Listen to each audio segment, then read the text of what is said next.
ang gusto mo, pull off. Pull off o break up? Ikaw, Diretsuhin mo ko. ano ba masasabi mo rin sa issue ko sa'yo? Immature.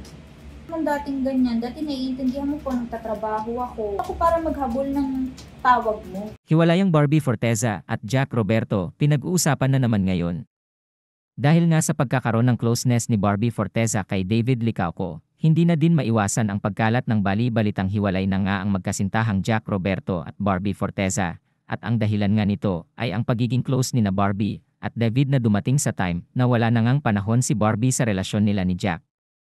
Ayon naman sa mga Bardab fans ay okay lang naman daw na maghiwalay ang Jack B dahil mas bagay naman daw sina David Licauco at Barbie Forteza at mas nagkakaroon nga ng chemistry ang dalawa lalo na ngayon na lagi silang nakikita sa kanilang seryeng Pulang Araw at mas lalo silang napapamahal sa kanilang mga fans.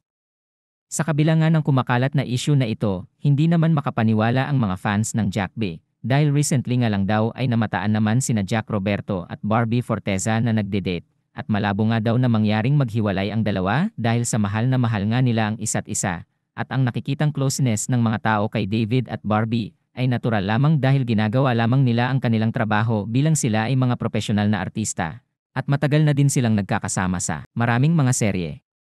Mas gusto nga ni Jack Roberto at Barbie Forteza na maging mas focus sa kanilang mga trabaho dahil sa huli naman ay sila pa din ni Jack B at alam nila pareho na kaya nilang ay set aside muna sa ngayon ang kanilang relasyon at wag muna paapekto sa mga kumakalat na issue sa kanila.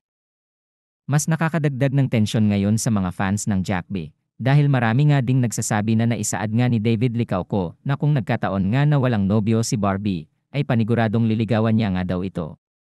Wala naman na ibahagi ang magkasintahang Barbie at Jack at wala din naman silang pakialam sa kung anuman ang mga kumakalat ngayong issue dahil mas pinipili nilang maging masaya sa kani-kanilang mga proyekto at ini-enjoy na lang muna nila na masyado silang busy ngayon sa kani-kanilang mga buhay.